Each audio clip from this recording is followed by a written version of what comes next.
नमस्कार, NDTV India के इस सोशल मीडिया पेज पर आप सभी का स्वागत है। मैं हूं सोहित मिश्रा। आज इस वीडियो में हम बात करेंगे सोमवार से शुरू होने वाले महाराष्ट्र के मानसून सत्र के बारे में। क्यों ये अहम हो जाता है और क्या कुछ इस पूरे सत्र में सामने आने वाली बातें हैं, उसके बारे में हम बात करेंगे। सोमवार से पहले रविवार के दिन महाराष्ट्र के पूर्व मुख्यमंत्री देवेंद्र फडणवीस ने मीडिया से बातचीत की। एक तो इस बार का जो सत्र है मानसून का, कोरोना के चलते 2 दिन का रखा गया है। देवेंद्र फडणवीस ने उस पर सवाल उठाए।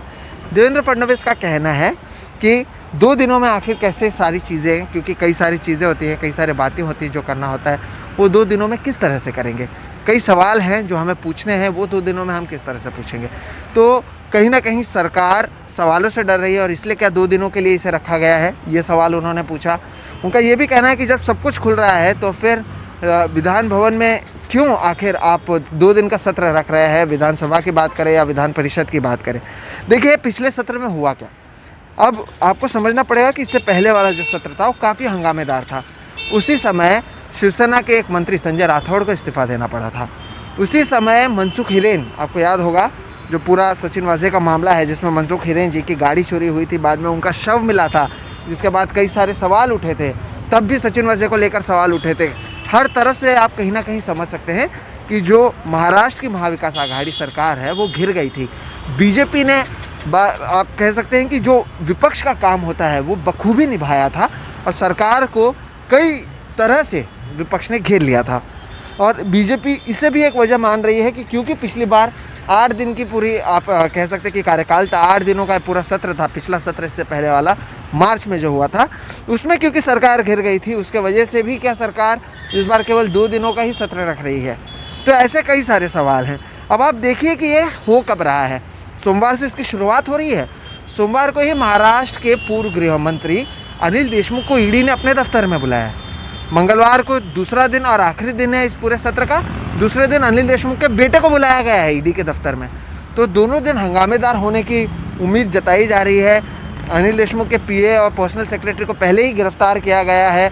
मनी लॉन्ड्रिंग का आरोप है। 100 करोड़ रुपए का जो पत्र परमबीर सिंह ने लिखा हुआ है। ऐसे कई सारे मामले हैं जिसे लेकर बीजेपी सरकार को घेरने की कोशिश करेगी। अनिल परब का मामला है, प्रताप सरनाइक का मामला है।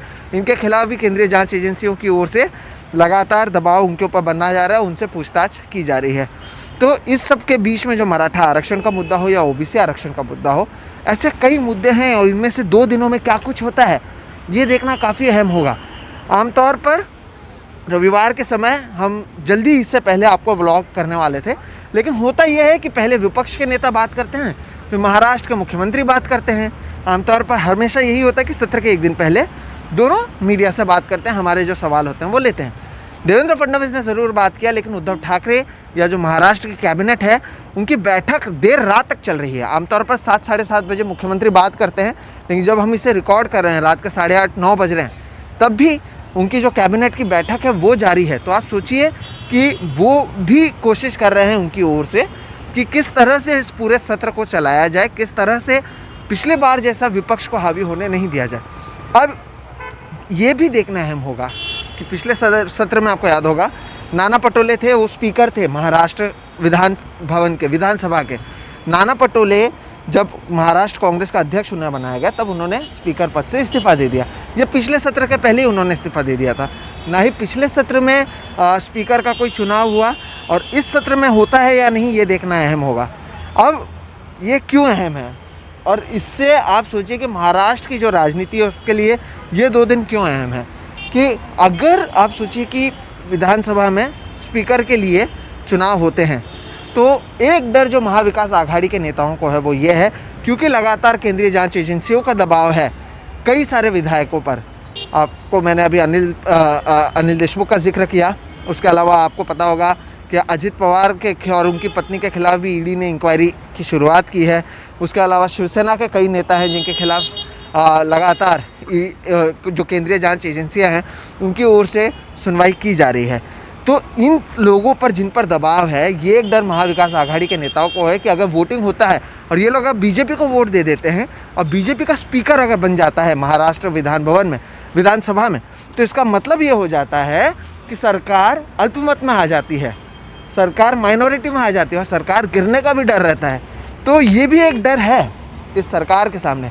और इसे लेकर क्या कुछ किया जाता है ये देखना अहम होगा। जिस तरह से मैंने बताया, आरक्षण का मुद्दा है, अजित पवार के खिलाफ ईडी की ओर से जो इंक्वायरी शुरू की गई है वो वाला मुद्दा है।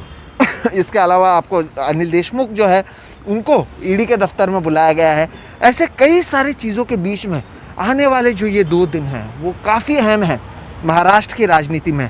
और ये भी देखना होगा कि इस बार उद्धव ठाकरे कितनी सूझबूझ से इस बार इससे निपटने की कोशिश करते हैं, क्योंकि इसका परिणाम अगले साल होने वाले, ये जो मेरे पीछे आप देख रहे हैं, प्रवीण सर आपको दिखाएंगे भी, ये बीएमसी इस चुनाव होने वाले हैं अगले साल, उस पर भी इसका असर देखने मिल सकता है।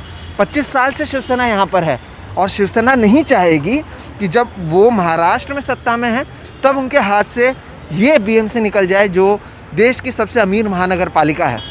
तो आने वाला 2 दिन काफ़ी अहम है।